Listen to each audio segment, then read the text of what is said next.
Alpha males and beta males were both created by the universe to fulfill specific roles in the human race.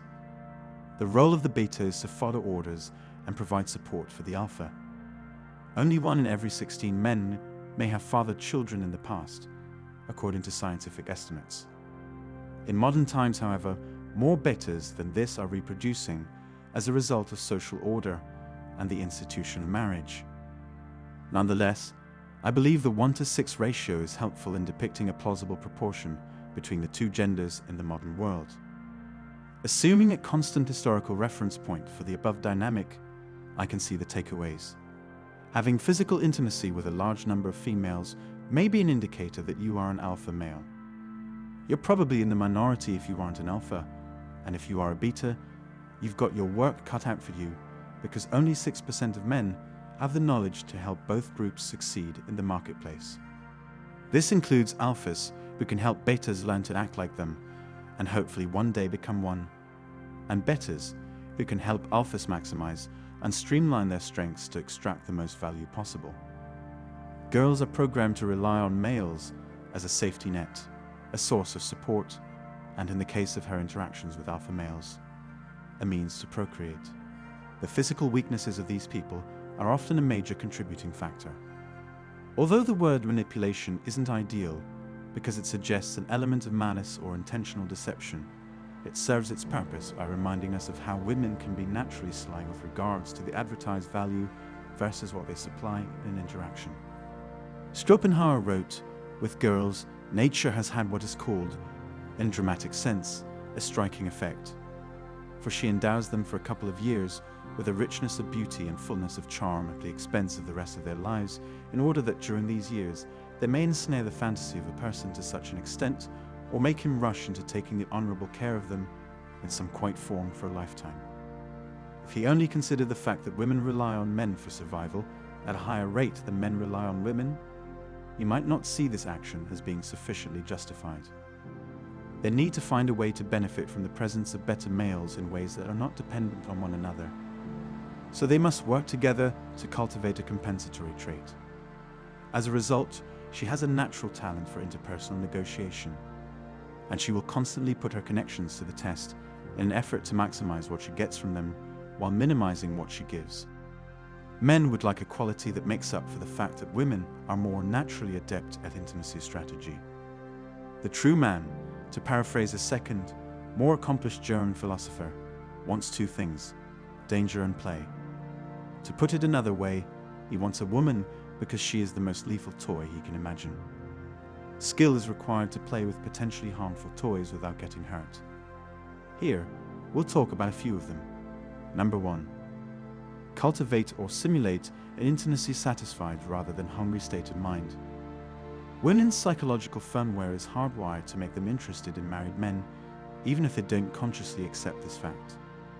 Oftentimes, her mind will perform this sort of primal preselection as a result of a subconscious logical syllogism. I'm not sure if this man is reproductively fit, but the fact that he seems to be getting ladies too suggests that he is not desperate and makes little effort because he is already in a good mood. Thus, it appears that other women have come to the same conclusion that he has. Getting into this satisfied state can be accomplished in two distinct but complementary ways. 1. By actually having intimacy with women on a regular basis, dipping as low on the SMV column as is necessary to get laid, and 2. By mimicking the behavior and demeanor of someone who is getting laid. There's no reason to feel guilty about this. Just stay far away from any actions that might make her think you're desperate for attention or frustrated. It's draining to have to keep a constant eye on yourself. But that's what's required here. Therefore, this second method should not be used exclusively. Number 2. Act as if she were destined to be at your service.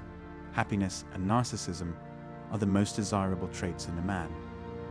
The latter topic overlaps with our talk about satisfaction to some extent, while the former is distinct. Narcissism, for our purposes, entails excessive self-esteem and a lack of self-restraint.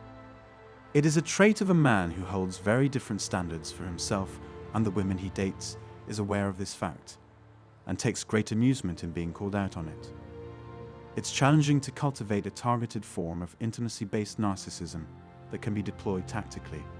And every man will incorporate this trait into his existing social personality in his own unique way. However, one strategy I've found useful is to employ some form of affirmation or religious article to undo and rewire the mind's bitter programming that it employs when interacting with women. Take on the persona of the star of the most popular reality show of all time, complete with cameras following you and millions of viewers because you are so interesting, as described by an anonymous blogger. In other words, if you convince yourself that you are a god, you'll come to believe that this is the case. Parallels between narcissism and selection are striking. In pre-selection, a woman relies on the opinions of other women to determine if you are reproductively viable because she does not have enough information to make that determination on her own. Women who are narcissistic and overconfident in their own abilities often base their evaluation of you as a potential father on your opinion of her own reproductive potential. Obviously, when a woman is trying to decide if she likes you, she isn't thinking about you in terms of being a potential egg donor. All of these are occurrences in her psyche, but she is not consciously aware of them. Perhaps the only emotion she is aware of is longing for you to be there with her. Women exist to serve alphas, while betas exist to serve other women. Women appreciate alpha male partners who treat them as if they are there solely to be served, and this power dynamic is often not as obvious as it is for men. Number 3. If she says something that you'd rather she hadn't, don't pay attention to it. The most effective and helpful method for getting what you want out of interactions with women is to punish and reward her by giving and withdrawing attention. When a woman is behaving or speaking in an undesirable manner, it is easier to ignore her than to confront her verbally or possibly resort to physical violence. This is typically due to the fact that ignoring a woman sends the message that you are more serious about ending things between you two. This proves her worth and makes her feel insecure, whereas verbal confrontation tells her that she is his only choice and that he is more likely to take action to control her than to simply avoid her negative and undesirable behavior. When interacting with women, it is best to simply disregard any unwanted comments or questions.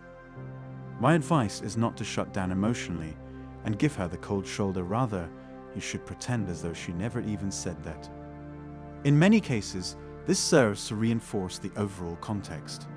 As opposed to verbal confrontation, this is the most effective and efficient way to deal with her.